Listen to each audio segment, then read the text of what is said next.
मानव जीवन में शिक्षा के कौन कौन से कार्य हैं इसके बारे में पढ़ेंगे। शिक्षा के बहुत सारे कार्य हैं, उसमें से कुछ प्रमुख कार्यों का कि आज हम यहाँ पे चर्चा करेंगे। सबसे पहला कार्य है बालक का शारीरिक विकास करना। महत्वपूर्ण कार्य है बालक का शारीरिक विकास करना। जैसा कि हम जानते हैं कि स्वस्थ शरीर में ही स्वस्थ मस्तिष्क का निवास होता है। अगर बालक शारीरिक रूप से स्वस्थ होगा तभी वह अच्छे प्रकार से पढ़ लिख सकेगा। कक्षा में जो भी समझाया जाएगा, जो भी कार्य दिया जाएगा, वह मन लगाकर करेगा। अगर शरीर से वो अस्वस्थ है, तबीयत खराब है, उसको बुखार है या उसको कोई समस्या है शारीरिक रूप से, तो उसका पढ़ने में मन नहीं लगेगा। इसके लिए विद्यालय में खेल कूद, व्यायाम आदि की व्यवस्था की जाती है ताकि बालक शारीरिक रूप से स्वस्थ रहे। तो शिक्षा का सबसे महत्वपूर्ण कार्य क्या है? बालक का शारीरिक विकास करना। दूसरा कार्य है बालक का मानसिक विकास करना।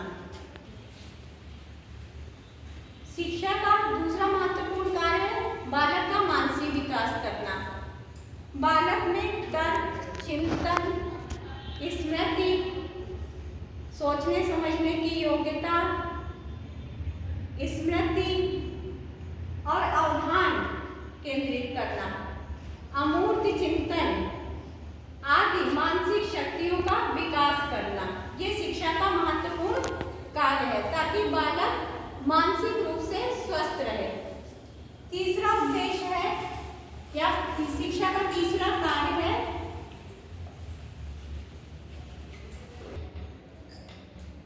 शिक्षा का एक कार्य बालक के चरित्र का निर्माण करना है। बालक के अंदर या छात्र के अंदर सद्गुणों का विकास करना है, जैसे दया है, प्रेम है, करुणा है, अहिंसा है, सत्य, परोपकार आदि जैसे गुणों को का समावेश करना है। यह कार्य जो है विद्यालय के अंदर किया जाता है। शिक्षक जो है बालक के व्यक्तित्व में अच्छे सद्गुणों का विकास करता है। यह शिक्षा का महत्वपूर्ण कार्य है। चौथा कार्य,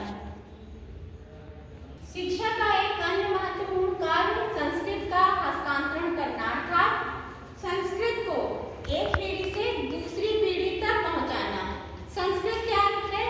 मानव जीवन को जीने का जो ढंग है, जिस तरह से हम लोग जीवन व्यतीत करते हैं, वही हमारी संस्कृत है। इसमें परंपराएं हैं, हमारे मूल हैं, आदर्श है, रीति रिवाज है, हमारे जीवन जीने का संपूर्ण तरीका, कला है, नृत्य है, हमारा खान-पान है, हमारी जीवन शैली है, जिस तरह का हम जीवन व्यतीत करते हैं वो संस्कृत कहलाता है।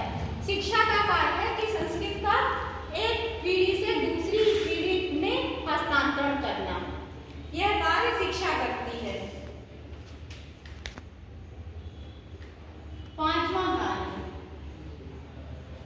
एक अन्य प्रमुख कार्य है मूल प्रवृत्तियों का शोधन एवं मानकीकरण करना। जैसे कि हम जानते हैं कि बालक को जन्म से ही कुछ शक्तियां प्राप्त होती हैं जो मूल प्रवृत्तियां कहलाती हैं।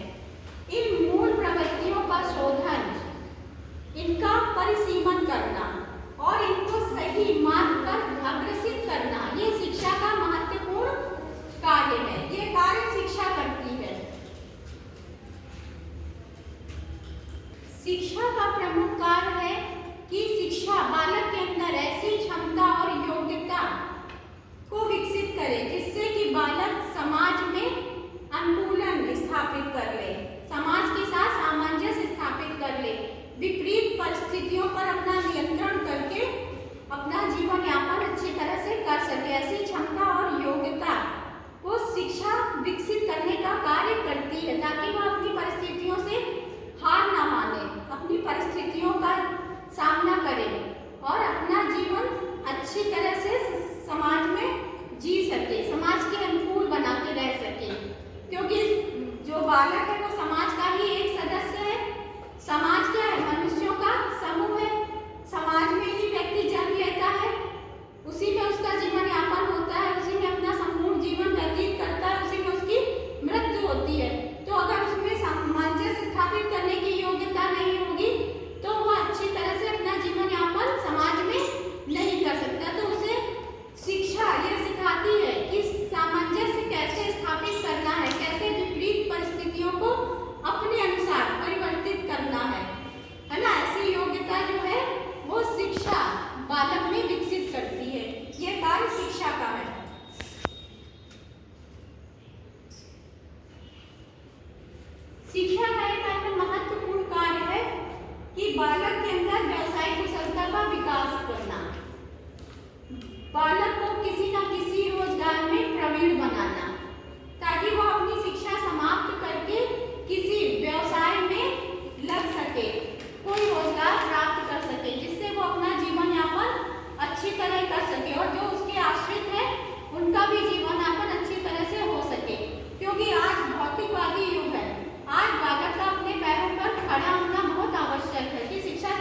भविष्य में रोजगार प्राप्त कर सके।